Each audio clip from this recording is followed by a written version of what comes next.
Tuh, studio Mbak Tata. Woi, lagu Mbak Tata ngeri nih Pak.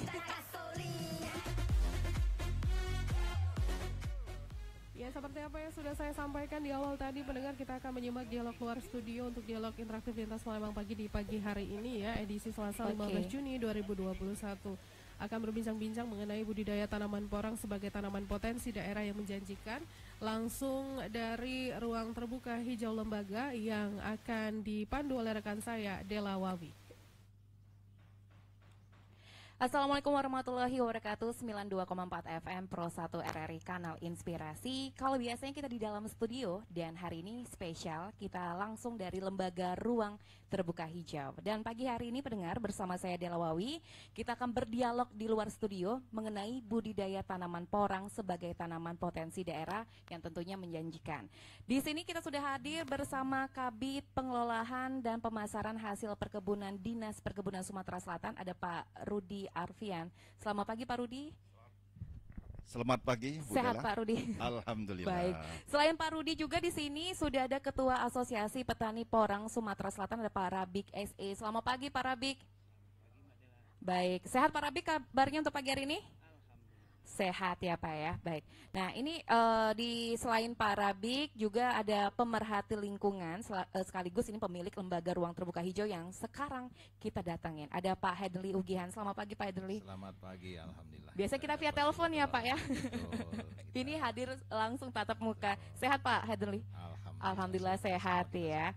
Dan di sini juga ada akademisi Unsri, ada Pak Mula Warma. Sehat Pak Mula Warma? Alhamdulillah sehat ya, tampak dari senyumnya yang merona. Aduh. Selain apa Pak? Karena ini cuaca orang ini menjadi ini. Oh baik, karena porangnya harapan, baik. Menggairahkan. Baik. Nah di sini selain ada 4 bapak-bapak yang sudah hadir, tentunya di sini ada selaku petani porang. Ini jauh ini bukan dari Palembang tapi dari Muba. Ada Pak Aprial. Selamat pagi Pak Aprial.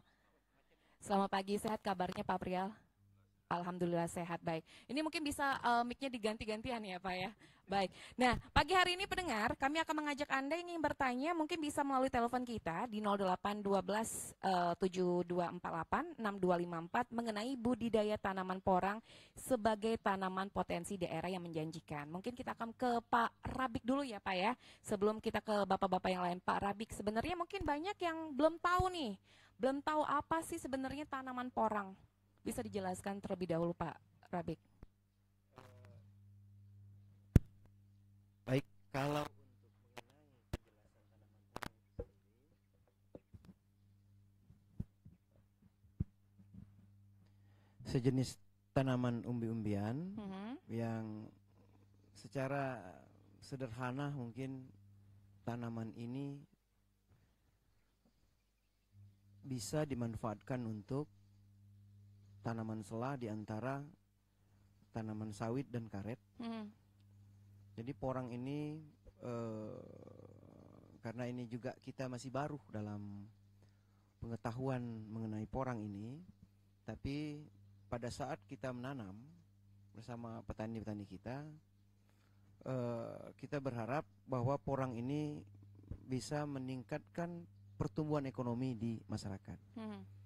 Jadi porang ini adalah umbi-umbian yang bisa betul-betul menguntungkan bagi seluruh petani yang ada di wilayah Sumatera Selatan ini, insya Allah. Baik, tadi kalau misalnya Pak Rabik menyebutkan kalau misalnya tanaman ini baru ada di Sumatera Selatan, baru pertemuannya maksudnya. Ini untuk asal usul dari tanaman porang sendiri sebenarnya dari daerah mana, atau memang dari Sumatera Selatan atau dari daerah mana? Sebenarnya kalau sejarah porang ini, Mbak,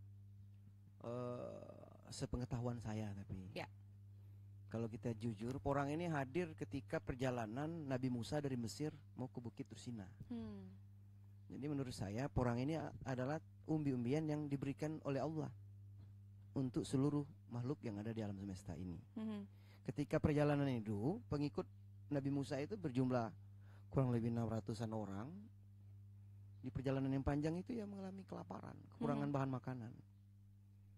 Disitulah asal muasal ditemukannya porang. Kalau cerita tentang masa lalu, iya, sejarahnya gitu ya Pak ya. Sejarahnya beberapa ribu tahun yang lalu.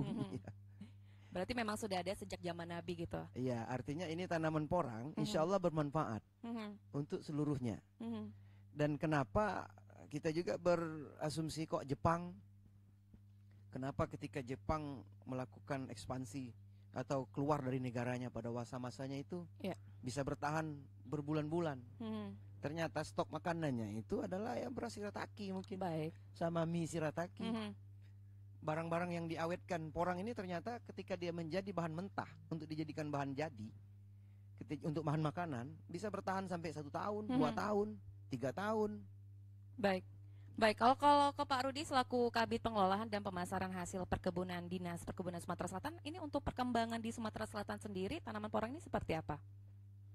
Terima kasih Mbak Dela. Jadi memang porang ini kita kenalkan di Provinsi Sumatera Selatan itu tahun 2019. Pada saat itu kita melihat bahwa karet saat itu harganya sangat rendah, fluktuatif. Kalau kita mengacu kepada tahun 2011, harga karet itu bisa sampai 25.000 per kilo di tingkat petani. Artinya dengan 1 kilo karet mereka bisa mendapatkan 3 kilogram beras. Nah, pada saat 2011 itu hanya 3 negara yang mengelola karet. Kemudian 5 tahun kemudian ada 6 negara lagi menjadi 9 negara, sehingga 2016 begitu panen harga mulai turun. 2019 puncak turun, kita harus ada tanaman sela yang bisa mengoptimalkan lahan petani itu.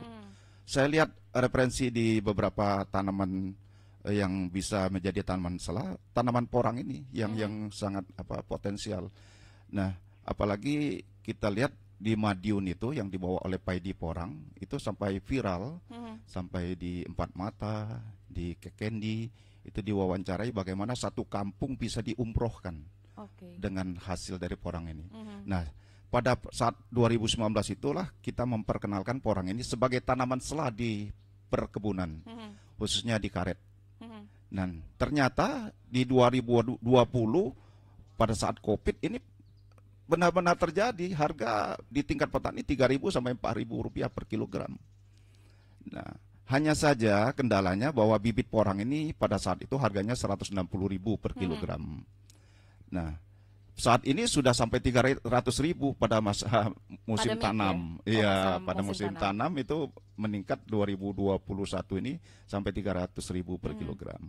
Tapi masyarakat kita masih banyak porang ini ada di pinggiran-pinggiran hutan. Nah, inilah yang dimanfaatkan oleh petani karet kita untuk menanam bibit porang ini di sela-sela tanaman karet. Baik, kalau tadi dari Pak Rudi Afrian, mungkin kita langsung ke akademisi dari Unsri, ada Pak Mula Warma. Kalau dilihat nih Pak, ini struktur tanah yang ada di Indonesia, apakah memang untuk di Sumatera Selatan sendiri ini pas untuk penanaman tanaman jenis porang ini sendiri? Ya, terima kasih Mbak Dela. Tadi sudah disampaikan bahwa porang ini sebenarnya tanaman kosmopolit, bisa ditemukan di mana-mana. Apalagi sudah disampaikan tadi histori bagaimana cerita porang ini sehingga sebagai sumber pangan ya, yang kalau diekstrak demikian baiknya ya, hingga akan menjamin kebutuhan kita di mana-mana ya. Nah, di Indonesia sendiri ya, sebenarnya penjajahan Jepang ya, ini yang paling pengeksplora tanaman porang umbinya ya, ada banyak ditemukan di hutan ya, tanaman hutan. Jadi ada banyak ditemukan di tanaman hutan. Saya sendiri sudah mengalami ya. Waktu itu saya explore di sekitar perkebunan sawit yang memang ekologinya, ekosistemnya tertutup. Saya temukan porang itu bisa 1,5 meter. Bahkan bunganya itu, kalau bunga itu ya, kalau kita bicara porang dari segi botaninya, satu sumber bibit itu dari bunganya, ya itu harus umur 3 tahun ke atas. Baik. Ditemukan banyak di lokasi itu. Nah, kembali yang paling banyak ditemukan habitatnya ya, tempatnya di hutan. Di hutan? Iya. Nah, konteks hutan itu biasanya tanahnya ya, tanahnya sangat tinggi bahan organik. Nah, kalau kita pindahkan ke tempat lain, sebenarnya tidak ada masalah, asal saja persyaratan tumbuhnya tadi dicocokkan, disesuaikan dengan tanam di hutan. Makanya konteksnya ya, bagaimana kita menjaga bahan organik itu di angka di atas, ini ada bahan organik ya, itu 4% ya, dan karbonnya di angka 3%. Ya, nah ini penting ya. Kemudian di hutan kita lihat ya, sebenarnya kapasitas lapang air itu sekitar 60%. Ya. Nah, umbinya ya, kalau tadi disampaikan ini bisa saja di atas 2 kilo, 3 kilo. Baik. Ya, artinya bisa kita tanam di mana-mana, nggak masalah.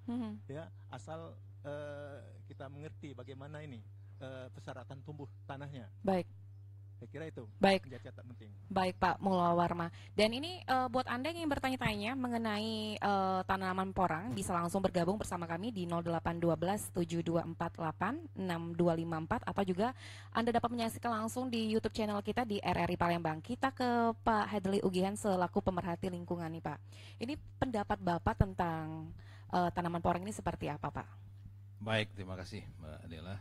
Alhamdulillah, syukur kita dapat silaturahim kembali. Pagi yang cerah ini saya mungkin melihat dari sisi lingkungan.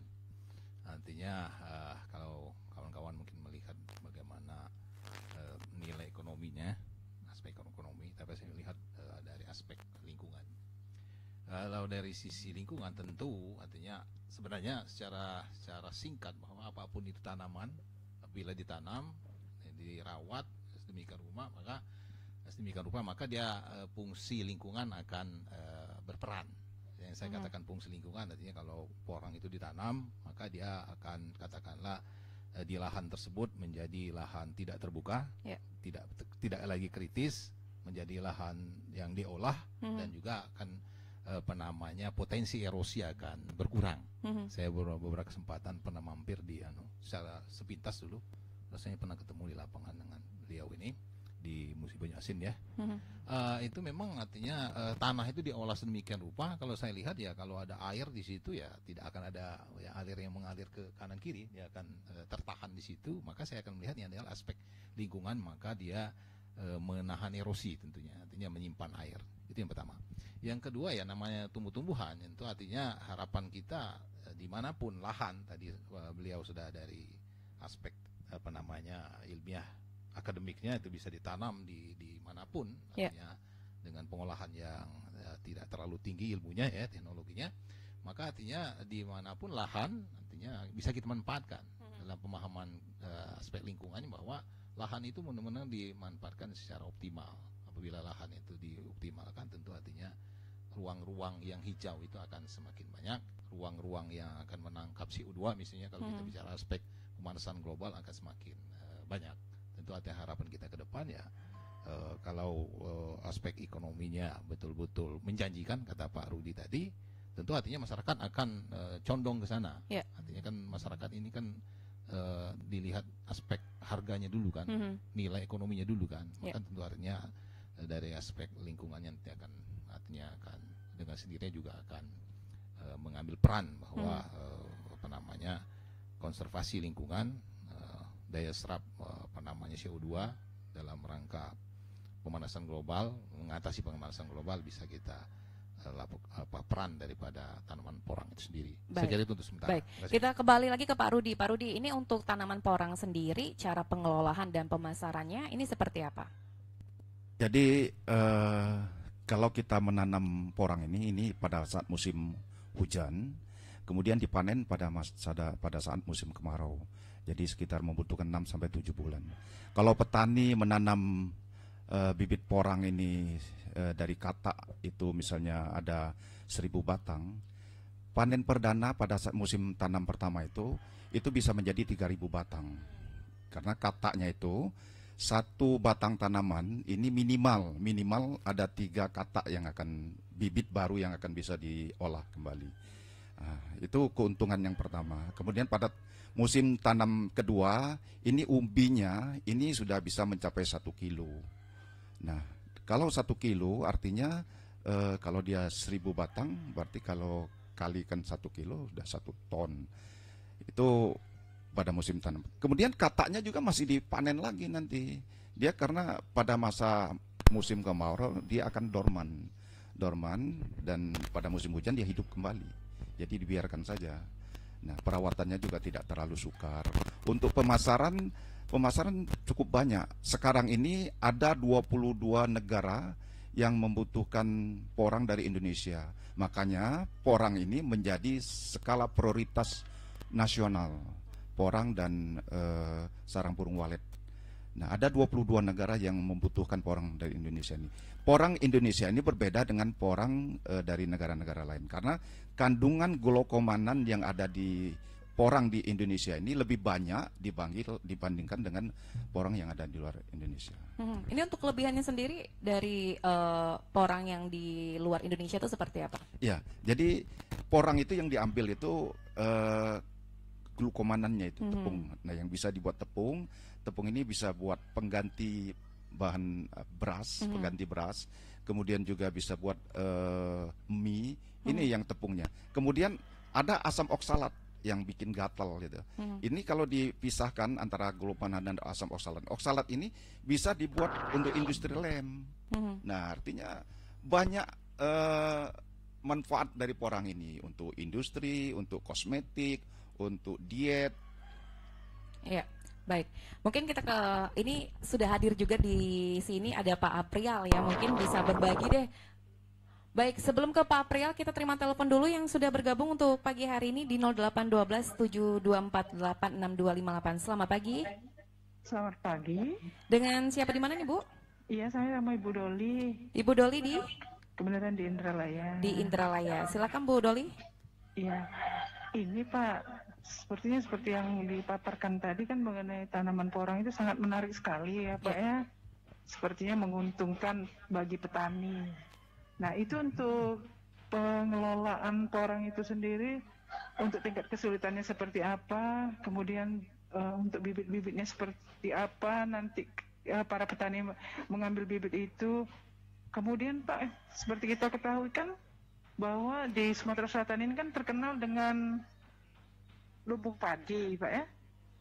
Lumbung padi, dan itu sangat terkenal bahwa dengan pertanian kita ini, pertaniannya lebih cenderung ke padi ya Pak ya.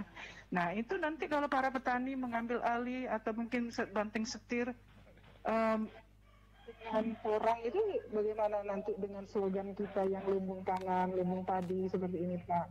Itu saja mungkin dari para akademisi bisa mengingat semua memperhatikan semua ini, dan saya tahu ini tadi narasumbernya agak semua, mungkin bisa memberikan solusi seperti apa untuk para petani. Terima kasih Pak. Baik, kita tahan dulu pertanyaan dari Ibu Doli, kita ke Pak Aprial dulu ya Pak ya. Ini langsung dari Kabupaten Muba selaku petani porang, mungkin bisa menceritakan ini dulu Pak, suka dukanya selama menanam tanaman porang. Sudah berapa lama? Oke. Pertama-tama saya dulu tanam porang itu 2019. 2019 itu saya kan petani karet. Tadi benar kata Pak Rudi Aprian dan Kanda Haji Rabik, bahwa kalau saya petani karet aja kayaknya nggak mencukupi. Di saat itu harga 3.500 sampai 3.000. Jadi saya berpikir, oh ini ada harus dinaikin lagi ekonomi petani kan. Dari situ saya mulai menghubungi Pak Paidi Porang. Jadi saya chat sama beliau, waktu itu masih beliau sendiri yang mengendalikan nomornya. Saya bilang, Pak saya ingin menambah penghasilan di Sumsel. Akhirnya beliau mendukung. Setelah beliau mendukung, saya coba tanam, dan itu saya coba tanam sedikit, baru 3.000. Itu saya tanam dari bibit umbi. Yang tadi kata Kak Rudi, bibit umbi itu ada yang isi 1 onan, atau juga yang sampai setengah on sampai 1 gram itu pun ada. Nah, jadi saya coba yang isi 1 kilonya 20, itu setengah on.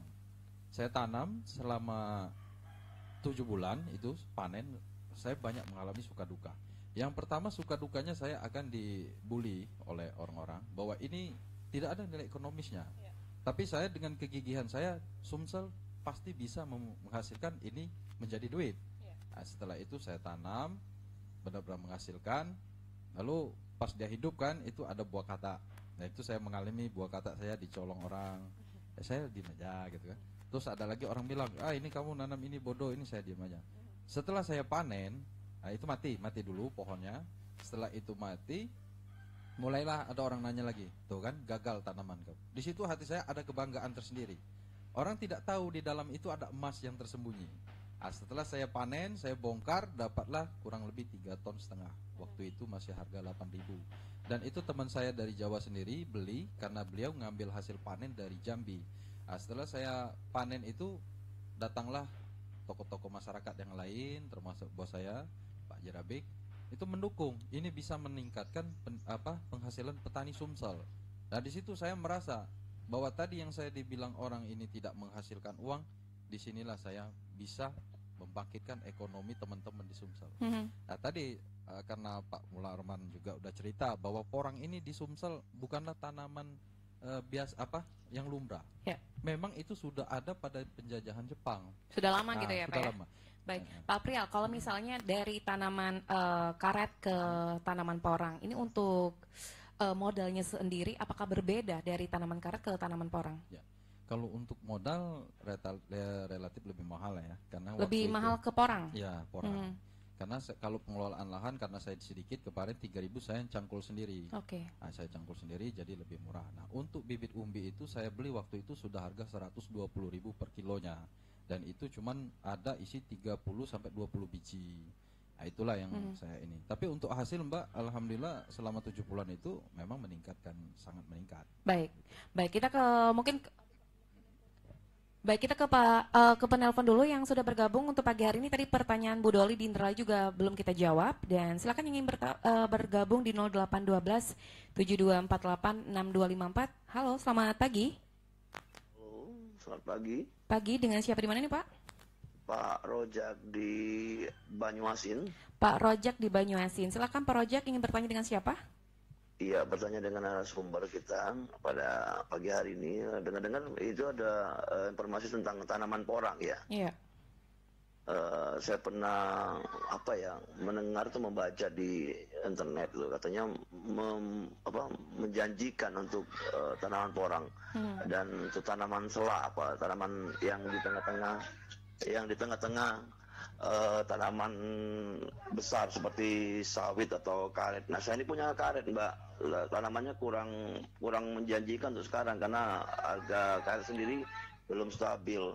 Kira-kira apa sih kiat-kiatnya kalau nanam porang, dan bagaimana tempat penjualannya kalau sudah menghasilkan porang itu? Itu aja, Pak. Baik, terima kasih Pak Rojak di Banyuasin. Kita ke Pak Rudi dulu. Pak Rudi selaku Kabid Pengolahan dan Pemasaran Hasil Perkebunan dari Dinas Perkebunan Sumatera Selatan. Tadi pertanyaan Bu Doli di Indralaya mengenai solusinya. Ini sama kayak pertanyaan dari Pak Rojak ini, dari apakah memang tanaman porang ini bisa menguntungkan banyak orang untuk yang beralih dari mungkin seperti Pak Aprial dari tanaman karet ke tanaman porang? Jadi saya luruskan dulu, bukan beralih, tapi sebagai tanaman sela. Artinya tanaman pokoknya masih tetap. Di antara batang itu kita tanam tanaman porang ini. Bisa di perkebunan sawit, bisa di tanaman kelapa, bisa di seperti Sipi Amran Sulaiman.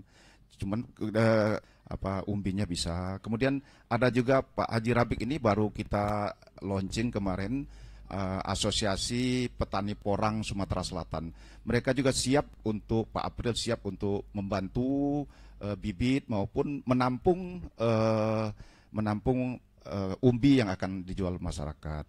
Jadi sekali lagi saya tekankan, jangan sekali-sekali kita mengambil lahan yang sudah ada, apalagi lahan pertanian. Tapi kita fokus kepada tanaman sela, karena kebutuhan matahari atau cahaya matahari dari tanaman porang ini hanya 40-60%. Jadi di bawah lindungan daun-daun ranting-ranting itu masih bisa hidup dia. Karena ini tanaman hutan, ibaratnya dilempar saja dia tumbuh. Apalagi kalau kita pelihara, kita kasih kompos, ini akan cepat perkembangannya. Dan berarti tidak perlu membuka lahan khusus gitu ya, tidak Pak, ya? Tidak perlu. Jadi kita hanya mengoptimalkan lahan, mengoptimalkan lahan. Itu yang harus kita garis bawah. Baik, mungkin ada tambahan Pak Rabik, silakan Pak Rabik. Saya tambahkan sedikit. Jadi ini kan kekhawatiran petani, apalagi petani pemula terhadap mau kemana larinya produk ini. Iya. Ingin saya tambahkan, kalau tadi ditanyakan tentang bibit, kita juga tadi sedang menyiapkan bibit. Di Asosiasi Petani Porang itu sendiri, saat ini kemungkinan bibit kita yang tersedia, tapi ini kan dalam yang kita sediakan milik kita sendiri nih. Yeah. Dari kebutuhan asosiasi kurang lebih 50.000 hari ini. Yang saya kelola sendiri hari ini sekitar 6.000, terus yang di Sungai Lilin ada kurang lebih 50.000, tapi ini akan kita tingkatkan. Ini saya sudah diskusi kemarin dengan kawan-kawan petani untuk kita dorong bibit ini sampai 1 juta bibit di asosiasi. Jadi untuk menjawab kekhawatiran masyarakat petani yang ingin menanam bibit. Selanjutnya setelah ketika ditanam tadi kan ada kekhawatiran ini kita mau jual kemana. Kalau Cik Rudi tadi kan menyampaikan tentang ada 22 negara. Itu negara tujuan ekspor. Di antara negara tujuan ekspor itu memang yang kami pelajari, di antaranya Jepang, China, Vietnam, ada Bulgaria ada juga, Australia ada juga. Tapi di dalam negeri ini kan pertanyaannya kan di dalam negeri nih. Ketika pasokan ini barang ini banyak, ini siapa yang beli? Nah yang belinya banyak, jangan khawatir. Yang belinya banyak tadi disampaikan.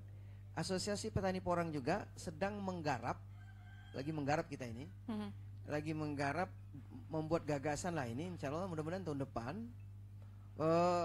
mengelola dari umbi ini ke chip. Nah chip ini kalau saya bikin proyek modelnya Mbak ini lagi saya bentuk kelompok-kelompok kecilnya di IKM, industri kecil menengahnya. Ya, Asosiasi Petani Porang punya kepentingan ini untuk mendorong ibu-ibu rumah tangga istilahnya itu bisa bekerja. Saya contohkan ini sekarang yang kerja memasukkan bibit dari kata dan spora dari bunga ke polybag itu rumah tangga, ibu-ibu rumah tangga yang memang habis mungkin nyuci pakaian ya bisa kerja tuh. Harga 1 polybag itu 100 perak sekali masuk ke ini mungkin pertanyaannya banyak ke sana. Ini kayak apa sih bisnisnya? Nah seperti itu. Ketika kita bicara tentang industri rumahannya tadi, kita juga akan bicara tentang industri rumahan versi setengah jadi, dari porang, dari umbian ke chip. Saya juga sedang menyusun program itu. Dari saya usulkan dari asosiasi agar pemerintah ini hadir, bagaimana sih mengolah chipnya. Nah karena harga chip itu sudah 40.000 sampai 60.000 per kilogram. Jadi ini, jadi kekhawatiran petani masyarakat, kalau dia khawatir produk ini tidak ada yang beli, yakinlah akan ada yang beli. Nanti hubungi aja asosiasi. Saudara saya April ini sudah membuktikan langsung ya? Iya sudah membuktikan dan saya datang langsung. Saya sudah datang langsung ke pabriknya dan insya Allah tahun depan ada juga investor yang akan membangun pabriknya di Musi Banyuasin. Baik. Tadi kalau tambahan dari Pak Rabi, kita ke Pak Mulawarma dulu. Pak Mulawarma, ini kalau untuk di daerah khususnya di daerah Sumatera Selatan sendiri, ini yang berpotensi untuk tanaman porang agar berkembang dengan baik itu di daerah mana saja, atau di daerah tinggi atau rendah? Ya, terima kasih. Tadi saya ingin meluruskan ya, ini program jangka pendek ini kita akan optimalkan lahan kebun seperti yang dimaksud oleh Pak Rudi tadi. Jadi kalau saya hitung ya di bawah sela karet itu kan jaraknya 4 kali 5 ya. Nah 4 kali 3, oke lah 4 kali 3. Nah itu bisa sekitar 2 baris. Kalau kita tanam dari kata itu kan jarak 90 ke 90. Iya. Tapi kalau dari umbi yang 500 gram tadi pengalaman Pak Apri tadi ya, itu jaraknya 1 meter. Jadi populasinya tuh kalau luasan tadi 10.000 hektar ya, jarak tadi taruhlah luasan 1 hektar berarti 10.000 populasinya per hektar. Ya. Nah, kalau kita tanam tadi kata tadi 500 gram lah ya, bukan kata umbi ya. Itu bisa jadi 1 kilo lah. Mungkin 1,5 kilo. Tapi kalau sudah 2 daur itu bisa 2-3 kilo. Kalikan 10.000. Jadi kalau lahan yang terbuka tadi Ibu Doli tadi agak harap-harap cemas ya, bagaimana untuk padi, sebenarnya selang nggak masalah ya, karena ini tanaman toleransi naungan tuh sekitar 30-40%. Seperti Pak Rudi bilang kalau dilempar tumbuh gitu ya Pak ya? Ya enggak juga sih. Ya kalau di hutan tumbuh, tapi kalau di sawah belum tentu gitu ya? Karena syarat ini bahan organiknya tadi ya, dan sebagainya. Baik. Oke. Jadi ini yang mungkin perlu kita luruskan. Itu bayangan kira-kira seperti apa ini. Nah, tadi pertanyaannya ini ya, kalau di daerah Sumatera Selatan kecocokan ya. Ya, tadi saya sudah sampaikan ini tanaman hutan di mana-mana ya, di hutan banyak ditemukan ya, dieksplorasi sampai sekarang ya. Artinya kalau kita syarat tumbuh tanaman tuh ya ini dia butuh kelembapan ya, kelembapan. Jadi kalau ketinggian ya ini sangat ideal di atas, mungkin maksimal ya di bawah 600 meter ketinggian laut. Ya, ini maksimal. Artinya dia dengan intensitas cahaya yang demikian ya di daerah ketinggian tadi ini akan berat umbinya ya ini akan lebih tinggi. Kemudian juga dormannya mungkin akan pendek jadinya, bahkan mungkin nggak ada dorman karena terpenuhi syarat tadi. Dorman itu karena dia saat kemarau. Dibayangkan saat kemarau ya. Saya ada percobaan ya, saya treatment di polybag, saya bisa dapatkan umbi 1 kilo loh ya, di polybag bahan organik tinggi, tapi saya airi, nggak pernah ada cirinya dorman ya. Dia ini udah tumbuh yang baru lagi, disusul, nyusul ya, nyusul. Nah, jadi saya tadi kalau ditanya ketinggian idealnya dari riset kita ya itu di atas di bawah 600 meter ya. Baik. Tapi dataran rendah juga nggak masalah asal kita modif tadi.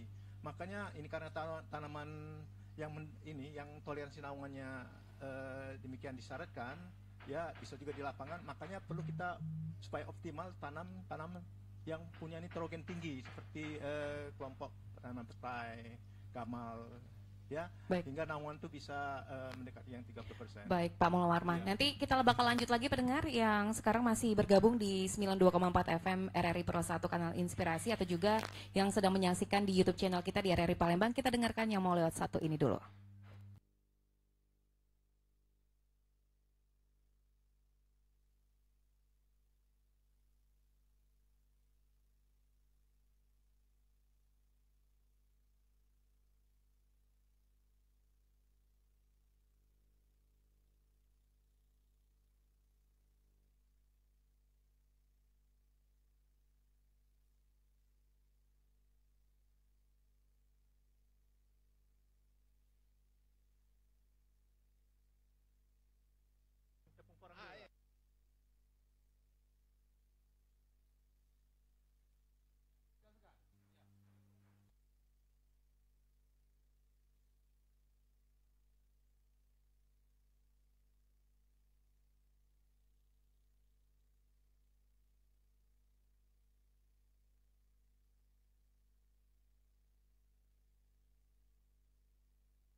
Anda masih bersama kami di Lembaga Ruang Terbuka Hijau untuk dialog luar studio mengenai budidaya tanaman porang sebagai tanaman potensi daerah yang menjanjikan. Dan kami informasikan juga buat Anda yang ingin bergabung, kami ajak Anda di 0812 7248 6254 atau Anda dapat menyaksikan langsung di live YouTube kita di RRI Palembang. Mungkin kita ke Pak April dulu. Pak April, ada tambahan tadi pertanyaan dari Pak Bu Doli ya di Indraya, silakan. Tadi Bu Dewi kan nanya kalau seandainya di Sumsel ini kan banyak petani padi. Iya. kalau semuanya beralih ke porang gimana? Nah itu yang tidak kita harapkan, karena saya sudah 3 kali dipanggil Pak Gubernur kita, April, kamu boleh kembangkan porang di Sumsel, tapi jangan sampai merusak tanaman pokok yang sudah ada. Benar tadi yang disampaikan oleh Kanda Rudi, dan itu kita sepakat. Kami pun tidak ingin di Sumsel ini merusak komponen petani yang sudah ada, seperti padi, kopi, karet, dan sawit. Nah, tapi tadi benar kata Kak Rudi, kita tambah nilai ekonomi kita, jadi ditambah lagi dengan porang. Dan juga masalah tadi penjualannya gimana ya katanya. Oh, kalau masalah penjualan di Indonesia ini sudah 35 pabrik saat ini, dan untuk kita terdekat itu Bangka dan Medan sudah mulai pembangunan. Kita Sumsel kemarin alhamdulillah ketua asosiasi kita sudah berdiskusi dengan investor, insya Allah tahun depan akan dibangun juga. Dan jadi juga untuk kawan-kawan petani porang di Indralaya, salam dari saya April, adik saya Jalani. Nah, untuk di Sumsel ini saya tambahkan lagi, nggak perlu ragu masalah tanam porang, karena saya sendiri sudah melihat porang ini, tapi saya tidak ekspor tempat benernya ya, tapi saya bilang aja ini ada di Gandus. Dan di Sumsel itu ada ciri khas sendiri, yaitu porang Black Konjac. Nah, itu saya langsung sendiri saksikan, saya lihat sendiri, wah ini di Sumsel memang ada ciri khas. Nah itu yang semua orang tidak mempunyai Black Konjac. Black Konjac itu porang hitam, tapi umbinya tetap kuning. Nah kualitas dari Black Konjac itu hanya di Bobot. Nah itu ada di Sumsel. Nah terus lagi ada lagi yang kemarin Kanda Mula Warman juga ngomong, ada di Lubuk Lancang. Saya juga sudah melihat sendiri ada, tetapi saya bilang sama teman-teman, kita jaga yang sudah ada, jangan kita rusak. Dan jangan kita ambil, tapi kita tambah dari budidaya kita sendiri. Nah itu jadi. Baik, Pak April, kalau dari Pak April selaku petani porang sendiri, memang ini untuk petani porang sendiri sudah banyak atau seperti apa? Kalau untuk di Sumsel ini sudah tersebar di seluruh kabupaten Sumatera Selatan. Yang saya data sendiri itu aja baru beberapa, baru kurang lebih 100 petani. Tapi kalau untuk semuanya sampai Linggau, Musyawarah dan juga di mana-mana sudah ada, termasuk di Oku Selatan itu ada adik kita, dan juga ada Kanda almarhum di situ juga sudah tanam. Baik, kita ke Pak Hedli dulu. Pak Hedli ini selaku pemerhati lingkungan, ini tadi banyak juga yang menyampaikan jangan sampai merusak tanaman yang sudah ada gitu, dari untuk peralihan dari porang sendiri. Mungkin tanggapannya Pak Hedli? Ya saya kira secara penjelasan Pak Rudi maupun dari praktisinya Pak Linda maupun dari asosiasi, bahwa orang itu sekali lagi kita perlu garis bawahi, itu bagian daripada penambahan penghasilan. Dalam pemahaman kita adalah pemanfaatan lahan yang kosong. Yang kosong itu kan banyak. Satu, artinya kalau kita petani kita sudah punya kebun, apa sawit, apa karet atau mungkin kopi ya, itu bisa di sela-selahnya. Kan ada jarak tanam itu kan. Nah, tentu artinya itu bisa dimanfaatkan. Artinya apalagi tadi secara katakanlah ilmu tumbuh-tumbuhan dia tidak terlalu banyak menunggu sinar matahari. Artinya mataharinya kata Pak Rudi 40%, 30% ya. Maka artinya itu potensinya artinya sangat terbuka untuk dimanfaatkan tanpa sekali lagi mengganggu, mengurangi lahan produktif yang sudah ada. Itu saya kira pertama. Yang kedua, sekali lagi saya kembali kepada tinjauan dari lingkungan ya. Sekali lagi lepas dari itu, maka semakin pemanfaatan lahan secara optimal, maka kita akan bagian daripada konservasi sebenarnya, bagian daripada bagaimana lahan itu tidak terdegradasi, bagaimana lahan itu tidak tererosi, bagaimana humus itu tidak hanyut ya, dengan masyarakat petani, lahan-lahan yang tadi yang terbuka di sela-sela, maupun lahan yang banyak yang lahan kritis ya bisa kita manfaatkan. Artinya tidak, sekali lagi tidak mengganggu lahan pertanian yang sudah produktif yang ada. Dan juga aspek lingkungan, sekali lagi dia menjaga sebenarnya, menjaga bagaimana lahan itu bisa tidak tererosi, bagaimana humus yang tidak terbawa air. Itu saya kira. Baik, kita ke Pak Rudi. Pak Rudi, ini sejauh ini peran pemerintah Provinsi Sumatera Selatan ini apakah memberikan dukungan untuk tanaman porang? Baik, secara kedinasan memang tanaman porang ini ada di bawah Dinas Tanaman Pangan. Nah, tapi Dinas Perkebunan berkepentingan karena kita melihat fluktuasi harga di perkebunan ini luar biasa. Karet bisa hari ini turun, kemudian besok naik, turun, naik, turunnya besar, naiknya sedikit. Nah, inilah yang kita khawatirkan, jangan sampai petani karet ini beralih kepada tanaman yang lain. Jadi supaya kita menjaga keseimbangan, yang karet biarlah tetap karet, tapi kita tambah mengoptimalisasikan lahan. Nah, ini dari 2019 ini bergulir seperti bola salju, bergelinding, makin lama makin besar, makin banyak petani. Karena terbukti seperti yang sudah dilakukan Pak April ini, sudah terbukti bahwa beliau menanam dan hasilnya dalam satu musim tanam itu dari katak saja udah 3 kali lipat. Belum lagi umbinya dalam 2 musim tanam, 3 musim tanam, ini bahkan nanti ada yang namanya bunganya itu yang bisa menjadi bibit juga. Nah, ini luar biasa. Baik, kita ke Pak Rabik. Pak Rabik, ini kalau sesuai tema kita tadi, budidaya tanaman porang, ini sebagai tanaman potensi daerah yang menjanjikan. Ini untuk kedepannya masyarakat ini apa yang akan menjanjikan dari porang ini sendiri? Mengingat kalau porang sendiri ini kan harus tempat yang seperti kayak tanaman selah, atau juga masyarakat yang pengen beralih ke tanaman porang seperti apa? Ini yang kita lakukan saja lah, Mbak. Adalah kita ini kan kalau saya ini kan berkepentingan bagaimana masyarakat kita ini meningkat ekonominya. Makanya ketika saya berpikir untuk mendirikan asosiasi petani porang ini dengan semangat yang besar itu, walaupun barang ini kan belum banyak di Sumsel. Di Sumsel ini hariannya kurang lebih cuma 2 juta batang yang 2 juta batang yang tertanam hari ini, dan yang panen sudah bergelombang. Kawan-kawan kita di kabupaten kota ini sudah ada yang panen. Kalau punya saya sendiri mungkin bulan 9 kita panen. Bulan ini kan lagi dorman posisinya. Yang kata Pak Profesor tadi, harusnya tidak ada dorman, tapi kita dorman, ini kita panen. Mudah-mudahan kemarin kita bongkar April ada 3 kilo mungkin ya, 2 atau 3 kilo. Jadi kurang lebih mungkin untuk per hektarnya itu sejumlahnya ini. Jadi jangan ada khawatiran. Kita ini asosiasi ini berpikir bagaimana petani ini kuat ekonominya. Itu yang kita pikirkan hari ini. Tadi disampaikan kayak di tanaman sawit, atau yang kita tanamkan di tanaman sawit nih, Mbak. Iya. Yang posisi kita hari ini porang yang kita tanam di lokasi sawit, di sela-sela itu. Ada juga yang karet. Memang ada persoalan memang. Ada persoalan mungkin kurang paham atau kekurang pengetahuan kita caranya menanam di sela-sela batang karet. Saya sampaikan ini yang di karet, yang di Sekayu, ada di Sekayu di Kampung Sekate, itu tidak tumbuh maksimal. Tanaman porangnya tidak tumbuh maksimal. Ada juga yang ditanam di Sekayu juga, di depan PT Kirana, depan pabrik karet. Itu tanamannya tidak besar-besar. Ini kan ada persoalan nih, memang ada persoalan karena kekurang pengetahuan petani caranya menanam itu yang baik.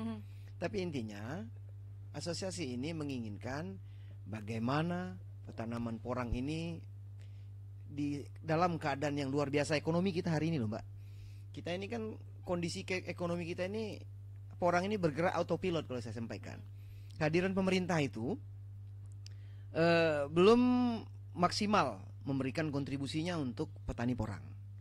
Jadi ini ke depan justru kita ini asosiasi ini mengharapkan pemerintah provinsi ini, karena ini kan Menteri Pertanian kan luar biasa jor-jorannya. Dari gubernur juga berkenan untuk memberikan kepada petani kita ini support lah, minimal pembibitan diberikan oleh pemerintah provinsi Sumatera Selatan yang bisa kita sebar di wilayah ini. Apalagi di Oku Timur itu banyak loh, Mbak, petaninya. Di Oku Timur itu sangat banyak hari ini. Gitu. Pak Rabik, kalau dari Asosiasi Petani Porang Sumatera Selatan sendiri ini memberikan sosialisasi nggak sih ke para petani? Keliling, Mbak. Keliling gitu. Keliling gitu, Mbak. Jadi ini kan April ini selain petani di bawah juga sekretaris di asosiasi. Jadi April ini kemarin habis dari Lahat.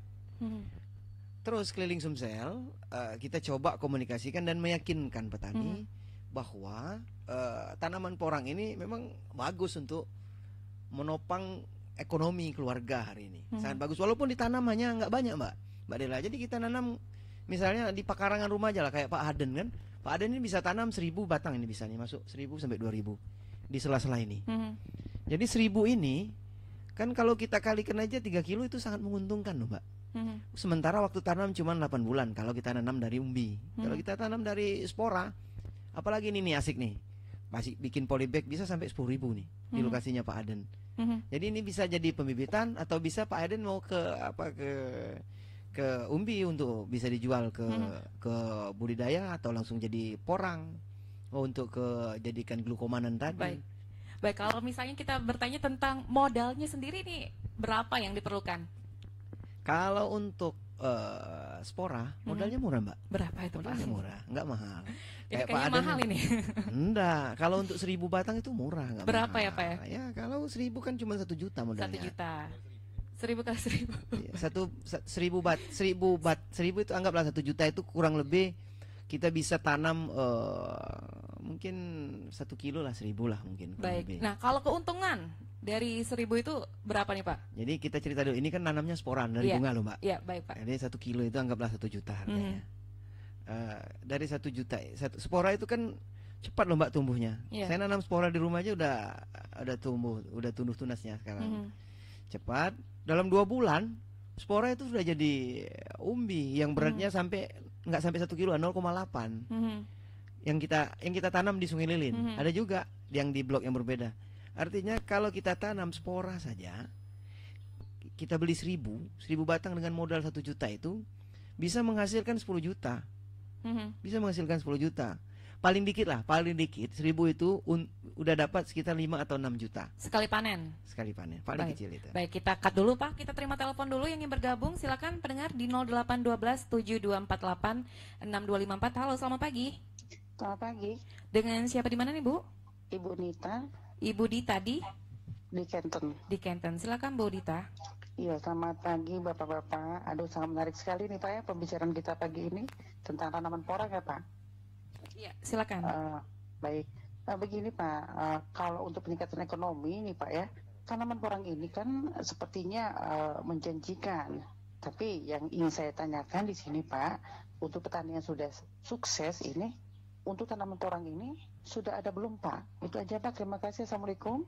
Baik, waalaikumsalam warahmatullahi wabarakatuh. Ini kayaknya kita ke Pak April atau Pak Rabik, dua-duanya ya. Ini adakah petani yang sudah sukses ini Pak?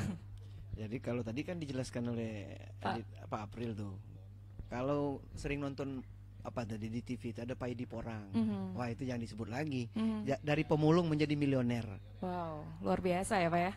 Jadi Paidi ini ya pemulung, pengambil barang bekas. Sekarang dia kontrak saja kabarnya di Bangka Belitung itu Mbak, tahun ini aja 15 miliar belanja bibit gubernur Bangka Belitung tahun ini. Dia belanja, cuman kita ini provinsi Sumsel ini belum, mungkin tahun depan. Mudah-mudahan aja Mbak gitu. Tapi kalau dia ragu, nanti boleh ketemu aja, nggak apa-apa dengan petani kita, boleh dimanapun boleh. Boleh. Tambahan silakan Pak April. Kalau tadi dananya di Sumsel ini ada yang sukses belum ya?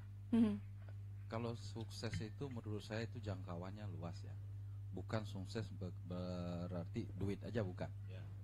Dengan bertambahnya ekonomi dari bertambahnya karet dan ditambah lagi dengan porang, itu juga sudah mendapatkan kesuksesan karena kita sudah mendapatkan kepuasan dari penjualan hasil porang dan karet. Menurut saya itu Mbak. Kalau untuk di Sumsel sendiri siapa yang sudah sukses? Kalau saya mengakui saya sendiri saya sombong. Nah, tapi saya suksesnya dikarenakan ada Pak Jirabik yang selalu membina kami gimana caranya di Sumsel Lindo harus banyak yang tanam porang. Kenapa? Kita sedih, saya sampai sedih, saya sedih saat ini melihat di Sumsel ini banyak pemanfaatan yang tidak dimanfaatkan ya. Makanya dengan di porang ini kita gerakkan. Dan juga kami bukan main-main. Kemarin gimana harus cari penjualnya. Oh, kita langsung ke pabrik. Dan itu kebetulan Kando ini lagi bisa membantu kita.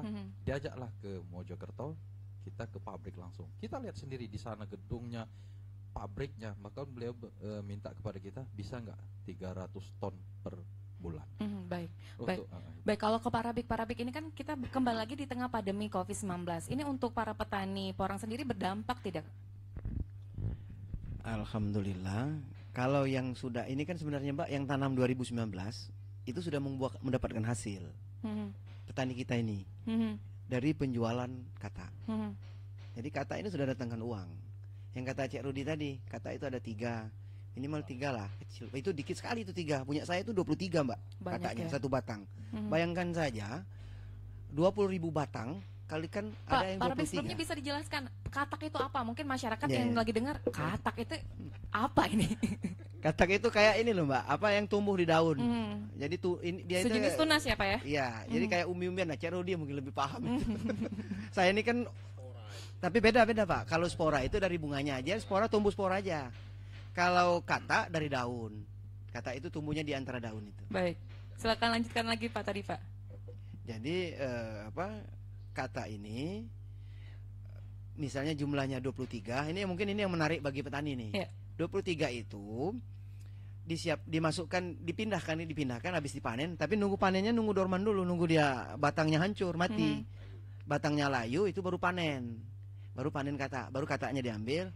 Katanya disiapkan untuk masuk polybag tadi. Jadi di polybag itu yang saya sampaikan tadi. Ibu-ibu rumah tangga itu loh, 100 perak satu polybag, yang kecil aja ukurannya segelas gini. Gini 100 perak. Biaya masukkan polybag ini. Jadi nanti setelah di polybag mungkin di sekitar bulan, tapi yang bagus itu nanamnya di bulan November ya. Ketika tanah ini panas bumi ini sudah mulai hilang. Kalau bulan Agustus masih panas, bulan Oktober, September panas bumi masih naik, Mbak. Berarti bulan November yang baik. Jadi ya, Pak, sarankan ke petani di bulan November itu mulai nanam, tapi persiapan lahannya dari sekarang. Kayak yang tadi ditanyakan di Kenten. Itu kan kita kan punya di Merah Mata apa Mata Merah tuh, saya lupa. Merah Mata namanya. Merah Mata. Kita punya tuh Pak siapa tuh, Pak D itu. Nanam Pak D itu juga, waduh ini asik nih katanya. Tapi yang ditanam di Merah Mata itu di antara spora itu di antara tanaman jambu air itu. Jadi jambu itu ya Cak Rudi, tanahnya juga di bawahnya air, jadi mengalir air juga, sama kayak sawah yang diangkat, tapi dia nggak nanam padi di situ, jambu merah. Jadi ini tanaman selai, jadi tidak harus sawit, tidak harus karet, itu yang kita tanam yang ada di Merah Mata itu. Baik, kita kembali ke Pak Rudi ini sekalian closing statement ya Pak ya. Bagaimana ini pemerintah menanggapi pertanyaan, maksudnya pernyataan dari Pak April tadi, banyak lahan yang kosong yang tidak digunakan. Silakan Pak.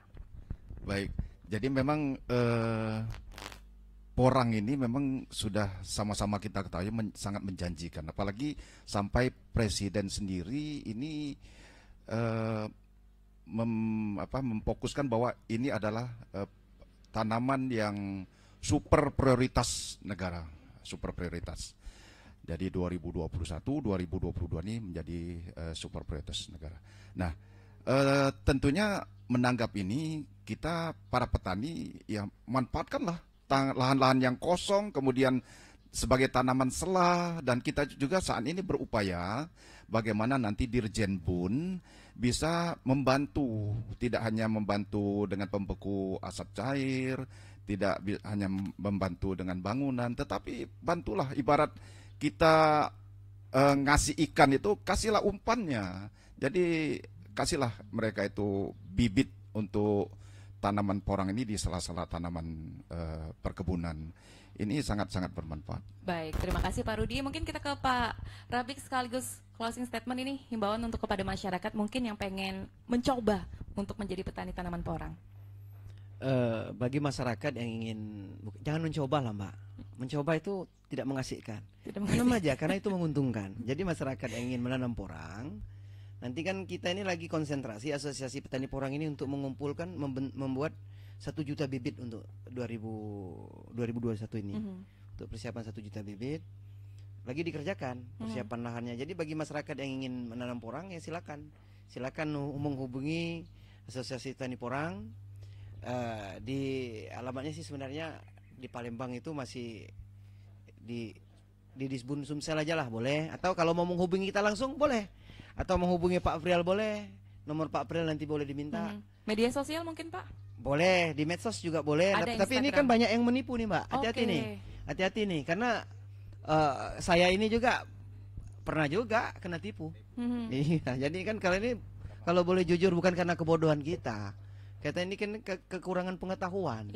Jadi, kelewat percaya sama orang Mbak, jadi sempat kita juga hampir 200 juta kerugian kita. Waduh, besar juga ya. Tahun kemarin loh Mbak, ini ceritanya tahun kemarin. Kalau tahun ini insya Allah, kalau panen ini kebalik sih kayaknya. Sekali panen ini balik modal insya Allah kayaknya. Baik, mungkin tambahan dari Pak April, nomor yang bisa dihubungin. Oke, buat kawan-kawan di Sumatera Selatan mungkin sudah tidak asing lagi dengan saya, April Gunawan Porang, YouTube saya. Kalau untuk di Facebook, April Gunawan, atau di Asosiasi Petani Porang Sumatera Selatan.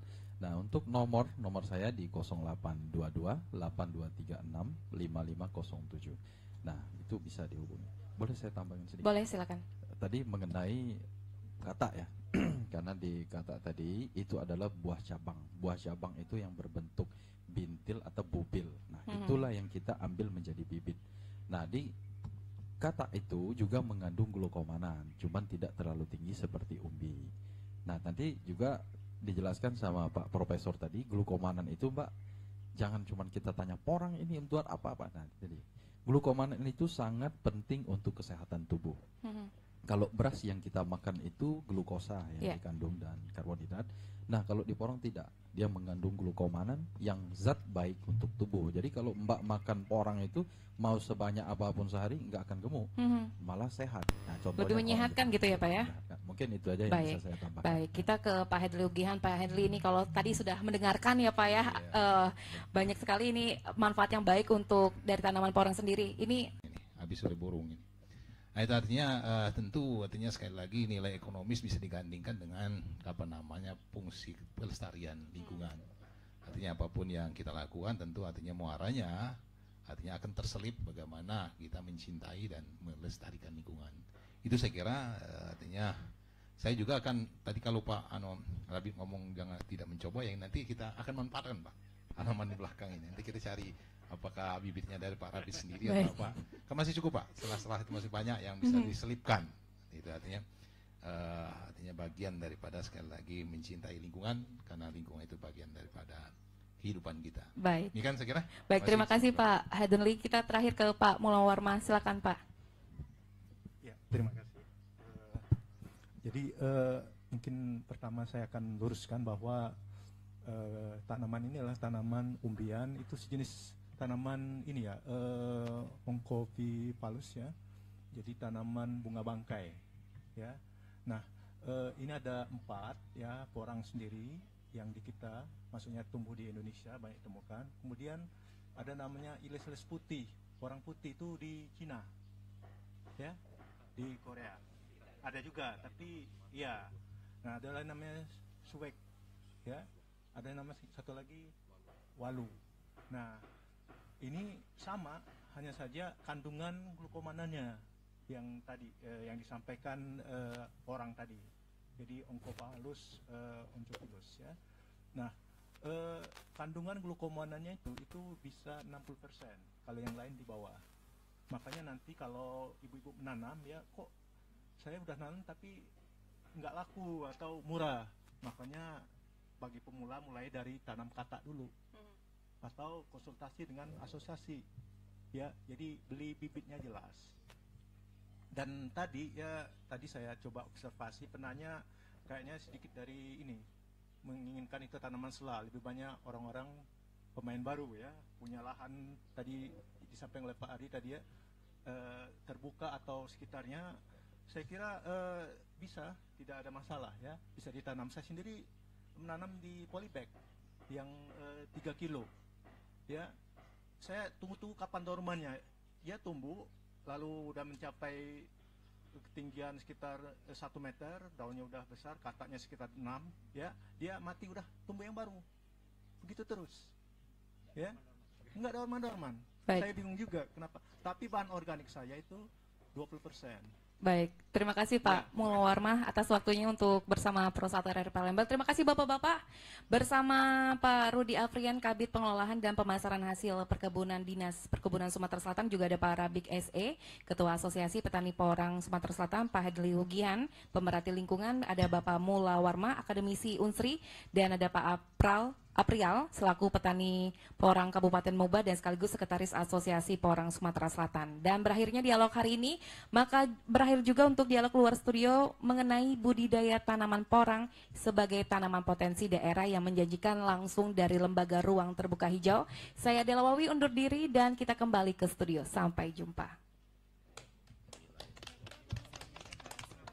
Luar studio tentang budidaya tanaman porang sebagai tanaman potensi daerah yang menjanjikan. Tadi sudah bersama rekan saya Dela Wawi dan juga beberapa narasumber yang sudah hadir di ruang terbuka hijau ya. Ada Bapak Rudi Arpian, Kabid Pengolahan dan Pemasaran Hasil Perkebunan Dinas Perkebunan Sumatera Selatan, Bapak Rabik, Ketua Asosiasi Petani Porang Sumatera Selatan, Bapak Hadenli Ugihan, Pemerhati Lingkungan, dan Bapak Mula Warmah, Akademisi